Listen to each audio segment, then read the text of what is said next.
Welcome to Nineworks TV. I've a very special vlog for you today. Possibly one of the most memorable weekends, certainly in a car for me. It involves racing, which again, I've said in previous videos, this is not something I do. I grew up with a football at my feet rather than any karting pedals or anything like that. So in kind of everything I've done within kind of Porsche circles, I very much view it as I'm representing the every man and woman. So the idea to be able to go racing is ludicrous and not something I thought I'd ever do. However, a few months back when I drove a certain Rothmans liveried at the time, a 986 Boxster race car owned by Steve Short at Shorade Accident Repair, I'll put a link to that here. At the end of the recording of that video, Steve kind of off the cuff really suggested I have a go at racing it. Credit to the guy, he stuck to his word. Steve competes in Class 3 of the Porsche Club Championship Boxster Cup. And yeah, couldn't make the Brands Hatch GP meeting. So he asked if I would like to drive the now Ruby Stone liveried Boxster for the meeting at Brands Hatch. It's painted Ruby Stone for the 2022 season with the livery designed by a Nineworks radio listener as a competition we did, which is amazing. So the idea to drive a genuine Boxster race car bedecked in the Shorade and Nineworks logos on such an awesome, legendary racetrack such as Brands Hatch GP is absolutely the stuff of dreams and right up there with some of the best things I've ever done. What you're about to see is my diary of the 2 days. It goes without saying thank you so much to Steve Shaw at Shorade Accident Repair for the ludicrous opportunity that you've given me. Enjoy the video.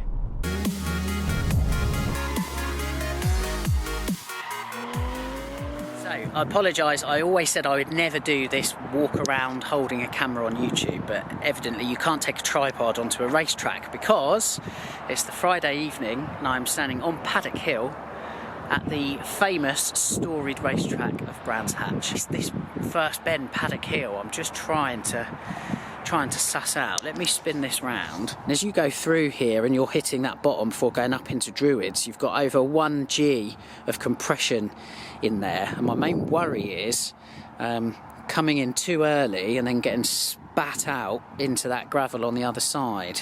The car's going to be quite unsettled going down, a lot of the weight going forward. So I'm a little bit worried about how unsettled that car's going to be going down into there. I hope the camera does it justice. It's yeah, pretty scary. It is pretty scary down there. Definitely good to do a track walk the night before the race. My last track day here was about 5 years ago. It was the Indy circuit. I went off as well, actually. So don't tell Steve at Shorade that. So yeah, I've never done GP before. So again, a little bit flying blind. So it's just important to be safe. There's a lot going on here. There's some serious metal here. Some proper race teams. And Valentino Rossi's here as well. Obviously second most famous person at Brands Hatch this weekend behind myself. So yeah, there's going to be a big crowd here tomorrow, and that's what, you know, worries me more than anything. I was feeling absolutely fine and dandy until I saw kind of all the crowds turning up in preparation for the weekend. So yeah, just hope I don't make a wally of myself in front of a lot of people. So yeah, that's about it. I shall leave you for the evening with a bit of Brands Hatch in the background. And yeah, see you on race day. Can't wait. Hello, welcome to race day. Yeah, Brands Hatch. It's a big programme today, which is kind of scary. What is funny is the guys at Shorade, Lee and Mark, put my name on the car, which is wicked. I've got one qualifying, 2 races. 2 races are 25 minutes each. The qualifying is 20 minutes. There's quite a lot of seat time today. It's baking hot as well. It's Brands Hatch GP that I've never done before. Let's see what happens. Positive vibes only. Mark and Lee from Shorade had the Ruby Stone race car prepped and ready to go. Road legal and on road tyres, it's a stock engine and gearbox here with only suspension tweaks permitted for Class 3 of the Boxster Cup. Before long, I was behind the wheel and heading out for my first taste of qualifying.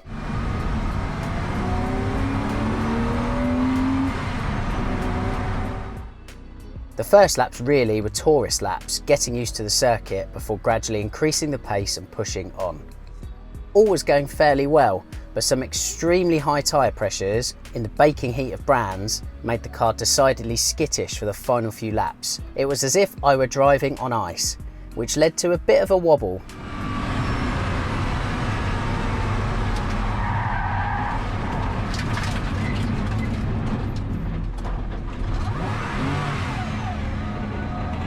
Well saved, mate.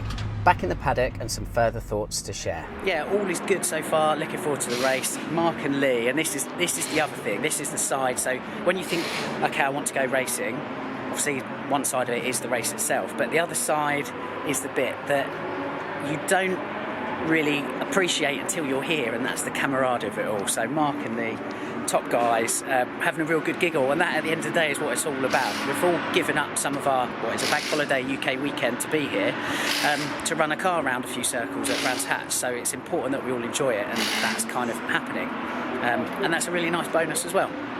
So yeah, onwards and upwards to the race. Let's have a quick chat with Mark and Lee from Shorade, who are ensuring the Boxster is tip-top for Brands this weekend.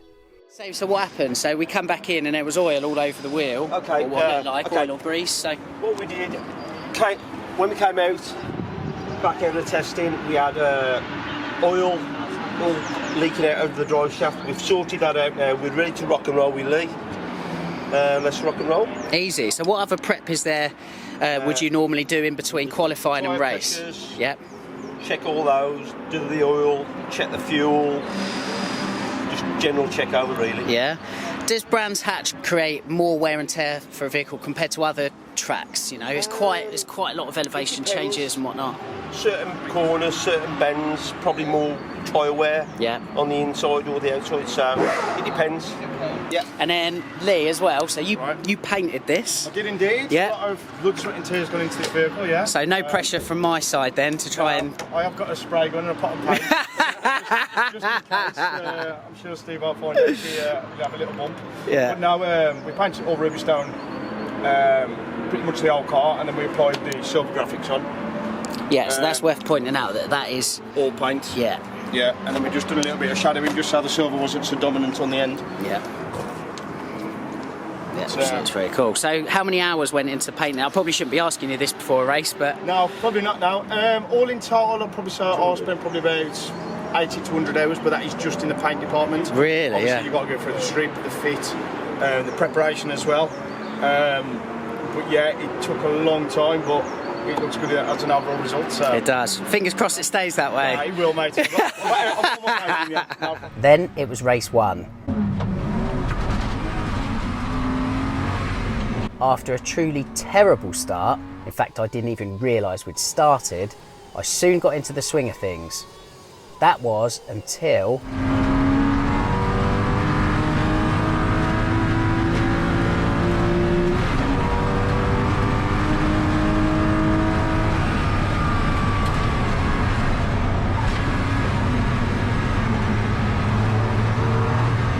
with gravel dust ahead,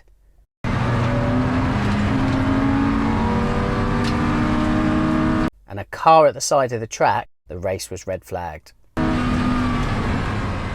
Hoping you can see because I've struggled to get the camera off, but yeah, 3 laps of racing, so I lost the place on the start. It was a very bad start. I gained place, and then that was it. We were called in. There was an almighty whack. Hope they're okay. Race 2 was much better from a performance point of view.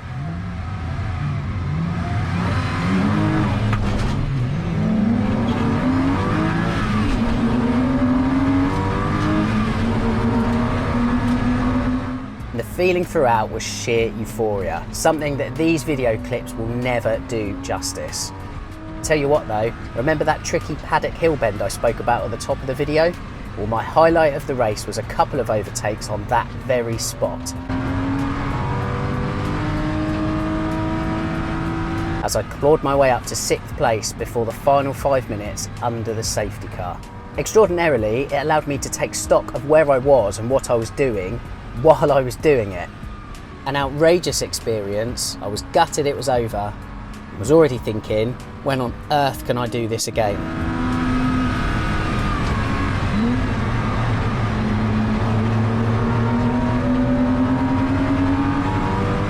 They're like my best moment in a Porsche at the GoPro stop, but hopefully it's on the V-Box.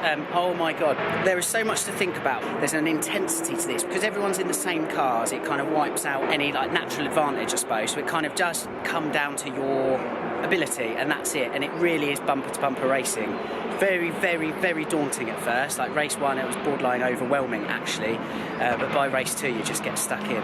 Brands Hatch GP, definitely my favourite track, I think. The other thing is that car, and I keep going on, I'm becoming a bit of a Boxster evangelist. That car is so good out the box. It's a fantastic road car. It's a brilliant race car, even on the road tyres. But yeah, I was losing them a little bit at the end. So in actual fact, it was probably a case of saved by the safety car, because I was definitely losing those tyres. And again, in a race situation, it's not just about going out, hammering a load of laps and coming back. You have to think about all of these things, which is brilliant, but utterly, utterly exhausting. In doing this video, I can just feel the adrenaline leaving my body and tiredness setting in. And that's the big thing. I spoke about the intensity on the track with the Boxster Cup. When you're doing something like today where you've got qualifying and 2 races all in one day, the day is a roller coaster of emotions really. You've had the excitement, the trepidation, the nerves of the start of the day. That comes into a release of energy by the time you're out on the track. You get a bit of a taste for qualifying. Race 1 with the unfortunate situation with the driver that rolled it kind of hammers home the reality of racing, and again that brings trepidation back, so it can happen to anybody. Then the high of like race 2, overtaking a couple of people, brilliant. The disappointment with yourself when you let people by. So just constant adrenaline. So you have all of that, and then afterwards now, it's all just kind of calming down, and I have to feel utterly, utterly exhausted. I think guest drives are the way forward for me. I'd love to be able to do more of this, but it's, yeah, you need some backing. So if there's any sponsors out there, or anyone that wants to go halves actually, I'm very keen to listen. It's just great fun. So if you haven't tried it, I implore you to try it at least once, even if it's for one race.